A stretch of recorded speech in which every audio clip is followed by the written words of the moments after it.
চালটা আমি মানে ধানটা মেলে নিয়ে যাইতেছি আর কি, মেলে কুটানোর জন্য মানে নিয়ে যাইতেছি আর কি। কুটার পর বাড়িতে নিয়ে এসে সেই চালটা রান্না করে আমি খেলাম আর কি, ভাত রুটি বা খিচুড়ি পায়েস, মানে এত যে সুস্বাদু বা মিষ্টি এটা আমি মানে কল্পনা করতে পারি নাই। সেই খাওয়ার পর মানুষকে আমি জানালাম, প্রতিবেশী বা বাড়ির লোক আমি জানালাম যে এটা খুব সুস্বাদু।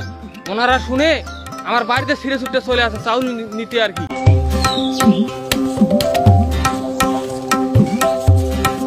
মানুষের ভিড়। বাড়ির পাশে ঝাড় থেকে বাঁশের বীজ সংগ্রহ করছেন তিনি। সেই বীজ পানিতে ধুয়ে পরিষ্কার করে রোদে শুকাচ্ছেন। এরপর সেগুলো ধানের হাস্কিং মিলে ভাঙাবেন, যা থেকে হবে চাল।